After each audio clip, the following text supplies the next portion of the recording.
19 août 1700. L'étranger m'a dit hier. Vous pouvez constater aisément, capitaine Walton, que j'ai éprouvé de grands et incomparables malheurs. J'étais décidé d'abord à ensevelir à jamais le souvenir de ces mots, mais vous avez changé ma résolution. Vous êtes en quête de savoir et de la sagesse.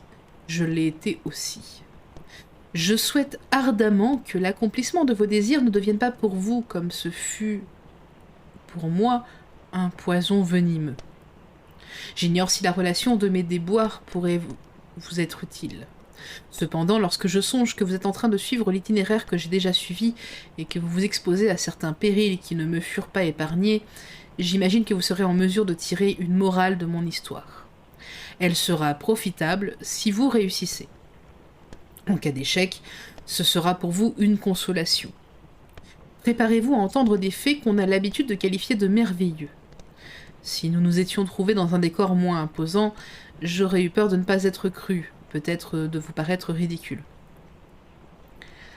Mais beaucoup de choses paraîtront possibles dans ces régions sauvages et mystérieuses, même si elles devraient faire rire ceux qui ignorent les innombrables pouvoirs de la nature. Mais je ne doute pas que mon histoire ne porte avec elle l'évidence de la vérité des événements qui la composent.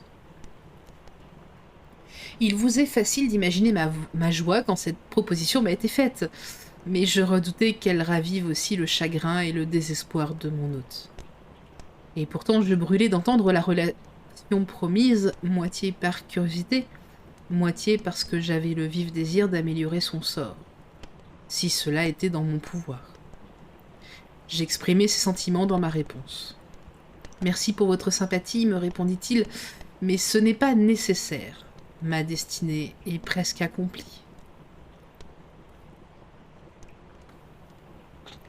Je n'attends plus qu'une seule chose, après quoi je reposerai en paix.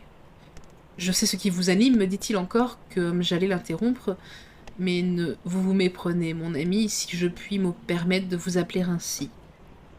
Rien ne peut changer ma destinée. Et vous comprendrez combien mon sort est irrévocable.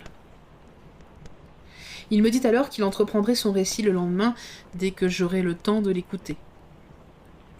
Cette promesse lui valut mes remerciements les plus chaleureux. Je résolus de consigner chaque soir, si tant est que j'en aurais le loisir, ce qu'il m'aurait raconté dans la journée, dans les termes les plus exacts que possible.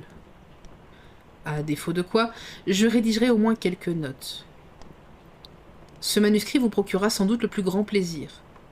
Moi qui ai connu cet homme et qui ai entendu le récit de ses propres lèvres, quel intérêt et quelle sympathie ne vais-je pas y trouver lorsque je le relirai plus tard. Même aujourd'hui, alors que je commence ma tâche, sa voix expressive sonne à mes oreilles, ses yeux lumineux me regardent avec toute leur douceur mélancolique, et je vois sa main fine qui se soulève lorsqu'il bouge, tandis que ses traits reflètent l'éclat de son âme. Comme cette histoire doit être étrange et bouleversante, à l'instar de la tempête qui s'est abattue sur ce beau navire en pleine course et qui en a fait une épave.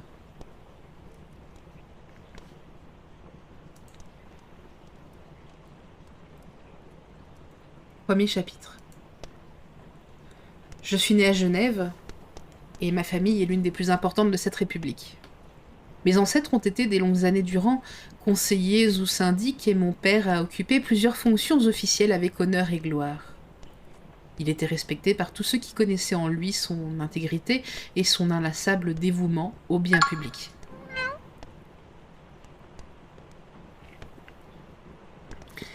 Il fut dans sa jeunesse constamment absorbé par les affaires de son pays.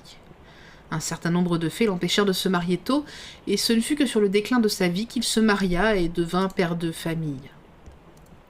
Comme les circonstances de son mariage illustrent son caractère, je ne puis pas les relater. Parmi ses amis intimes figurait un commerçant qui, après avoir connu la fortune, tomba dans la pauvreté à la suite de quelques opérations malheureuses. Cet homme dont le nom était Beaufort était un être orgueilleux et inflexible qui ne put se faire à l'idée de vivre pauvre et oublié dans ce même pays où il avait brillé autrefois par sa richesse et sa puissance. Il paya ses dettes de la façon la plus honorable et se retira avec sa fille à Lucerne, où il vécut dans l'oubli et la misère. Mon père aimait beaucoup Beaufort, et il fut fort affecté par cette retraite provoquée par de pénibles circonstances. Il regretta le faux orgueil de son ami, d'autant que ce dernier avait agi d'une manière qui n'était pas digne de l'affection qui les unissait. Il partit sans tarder à sa recherche dans le but de le persuader de reprendre son commerce grâce à son crédit et à son assistance. Beaufort avait pris toutes les mesures nécessaires pour se cacher, et ce ne fut qu'au bout de 10 mois que mon père découvrit sa retraite, où de joie il se rendit dans sa maison qui était située dans une ruelle près de la Rauss. Mais lorsqu'il y entra, seule la misère et le désespoir l'accueillirent. Beaufort m'avait sauvé de son naufrage qu'une faible somme d'argent, mais elle devrait suffire pour subsister quelques mois. Il espérait alors obtenir une place respectable chez un négociant. Dans l'intervalle, il resta donc inactif, ce qui ne fit qu'attiser son chagrin, car il avait le loisir de réfléchir sur les revers qu'il avait essuyés. Au bout de 3 mois, il était devenu apathique et incapable du moindre effort. Il dut garder le lit. Sa fille prit soin de lui avec la plus grande tendresse. Avec désespoir aussi, car leurs faibles ressources diminuaient rapidement et qu'il n'y en avait pas d'autres. Par bonheur, Caroline possédait une volonté peu commune et son courage grandit dans l'adversité. Elle se procura une occupation honnête, tressa de la paille et par quelques moyens s'ingénia à gagner de quoi subvenir aux besoins essentiels. Plusieurs mois se passèrent ainsi, l'état de son père empirait, elle consacrait la plus grande partie de son temps à le soigner, ses ressources s'épuisaient, et 10 mois plus tard, Beaufort mourut dans ses bras, la laissant orpheline et démunie. Ce dernier coup l'accabla. Elle était agenouillée en larmes devant le cercueil lorsque mon père entra dans la chambre. Il apparut à la pauvre fille comme un ange protecteur et elle se confia à lui. Après l'enterrement de son ami, il la conduisit à Genève et la plaça sous la protection d'un parent. 2 ans plus tard, Caroline devenait sa femme. Il y avait entre mes parents une grande différence d'âge, mais cela parut renforcer les liens d'affection et de dévouement qui les unissaient. Il y avait chez mon père un tel sens de la justice qu'il ne lui était pas possible d'aimer une personne qu'il ne pouvait pas estimer. Peut-être autrefois avait-il souffert de l'infidélité d'une femme et attribuait-il dès lors le plus de prix à une vertu éprouvée. Son attachement pour ma mère était fait de gratitude et d'adoration que l'âge ne peut expliquer. Il respectait ses qualités et s'efforçait par ce moyen de lui faire oublier toutes les peines qu'elle avait endurées. Il se comportait avec elle avec une grâce inexprimable. Tout visait à satisfaire ses désirs et ses goûts. Il cherchait à la protéger, comme un jardinier protège une plante exotique contre toute intempérie, et multipliait les attentions afin d'émouvoir agréablement sa nature douce et bienveillante. La santé de ma mère, et même sa tranquillité d'esprit, avaient été fortement ébranlées par le malheur. Mon père, durant les 2 années qui avaient précédé son mariage, avait progressivement abandonné ses fonctions publiques. Après leur union, mes parents gagnèrent aussitôt l'Italie. Le changement de décor, l'intérêt d'un tel voyage dans un pays aussi merveilleux devait raffermir la santé de ma mère. Après l'Italie, ils visitèrent l'Allemagne et la France. Moi, leur premier enfant, je naquis à Naples et déjà en bas âge, je les accompagnais dans leur périple. Je fus leur seul enfant pendant plusieurs années.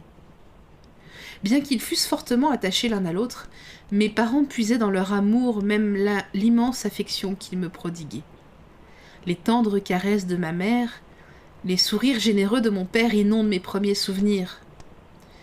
J'étais leur jouet et leur idole, et quelquefois plus encore leur enfant, l'innocente et faible créature que le ciel leur avait donnée pour l'élever dans le bien, et qu'ils devaient de conduire vers le bonheur ou vers le malheur, selon qu'ils s'acquitteraient bien ou mal de leur devoir envers moi. Avec la conscience profonde de ce qu'ils devaient à l'être, qu'ils avaient enfanté, et grâce à leur générosité, On peut imaginer que ma vie avec eux fut à tout instant une leçon de patience, de charité, de maîtrise de soi. Guidée par un fil de soie, elle fut une succession de jours heureux. Pendant longtemps, je fus l'unique objet de leurs soins. Ma mère désirait beaucoup avoir une fille, mais je continuais à être leur seul enfant. Vers ma 5e année, nous fîmes un voyage au-delà de la frontière italienne pour passer une semaine sur les bords du lac de Côme. Mes parents rendaient souvent visite à de pauvres gens. Pour ma mère, ce n'était pas tant un devoir qu'une nécessité, qu'une passion. Elle se souvenait de ce qu'elle avait elle-même enduré et se sentait obligée de devenir à son tour un ange consolateur. Au cours d'une promenade, une pauvre masure au fond d'un vallon attira son attention par son aspect délabré. De nombreux enfants vêtus de haillons jouaient dans les parages, l'image même du dénuement le plus absolu. Un jour, alors que mon père s'était rendu à Milan, ma mère m'emmena visiter ce logis. Elle y trouva un paysan et sa femme, des gens qui travaillaient dur, qui étaient terrassés par la misère et qui devaient nourrir 5 enfants affamés. L'un d'entre eux capta plus particulièrement l'attention de ma mère. C'était une petite fille, qui semblait appartenir à un tout autre monde. Alors que les 4 autres étaient de robustes petits vagabonds aux yeux foncés, elle était mince et blonde. Ses cheveux étaient si brillants qu'il semblait, nonobstant la pauvreté des vêtements, poser une couronne sur sa tête. Son front était calme et dégagé, ses yeux bleus et limpides, ses lèvres, les traits de son visage, reflétaient une sensibilité, une douceur, telle qu'en les percevant, on ne pouvait pas s'empêcher de penser qu'elle était d'une espèce différente, une créature envoyée du ciel, dont la physionomie avait une empreinte angélique. La paysanne s'aperçut que ma mère regardait avec émerveillement cette jolie petite fille, et aussitôt elle lui raconta son histoire. Non, ce n'était pas son enfant, mais bien la fille d'un noble Milanais. La mère, une Allemande, était morte en lui donnant le jour. L'enfant avait été placé chez ces braves gens à une époque où il jouissait d'une meilleure situation. Eux-mêmes étaient mariés depuis peu et leur premier bébé venait précisément de naître. Quant au père de la fillette, c'était d'un de ces Italiens élevés dans le souvenir de l'ancienne magnificence de son pays, un de ces schiavioniore fremanti qui combattait lui-même pour son indépendance. Il avait été la victime de son entourage, de son courage, et l'on ne savait trop s'il vivait encore ou s'il croupissait toujours dans les prisons autrichiennes. Ses biens avaient été confisqués, et c'est pourquoi sa fille était orpheline et pauvre. Elle avait vécu auprès de ses parents d'adoption, et elle avait grandi dans cette masure, un peu comme une rose au milieu des ronces. Quand mon père revint de Milan, il la trouva jouant à mes côtés dans le vestibule de notre demeure, une enfant plus belle qu'un chérubin, une créature dont le regard irradiait et dont les mouvements étaient plus gracieux que ceux des chamois sur les montagnes. Cette présence fut rapidement expliquée. Avec son accord, ma mère persuada les paysans qui la gardaient de lui confier la charge de l'enfant. Ils l'aimaient, certes, et pour eux, elle avait été une bénédiction. Mais ils comprirent qu'il n'était pas juste de la laisser dans la pauvreté et le besoin au moment où la Providence lui assurait une protection plus puissante.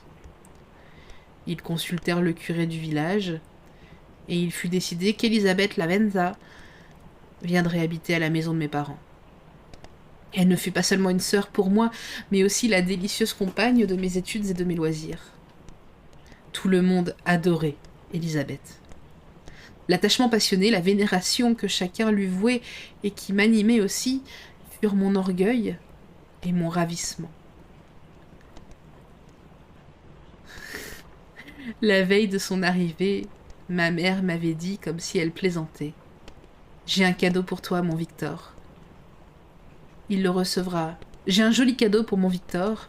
Il le recevra demain. » Et c'est pourquoi, lorsqu'elle me présenta le lendemain Elisabeth comme le cadeau qui m'était promis, je pris ses propos à la lettre, avec la gravité de l'enfance, et je voulus tenir Elisabeth pour mienne, afin de la protéger, de l'aimer et de la chérir. Les louanges qu'on lui adressait, je considérais qu'elles m'étaient destinées. Nous nous appelions familièrement cousin et cousine. Aucun mot, aucune expression ne pourrait traduire l'amitié qu'elle me portait. Elle était plus que ma sœur, et je voulais à moi jusqu'à la mort.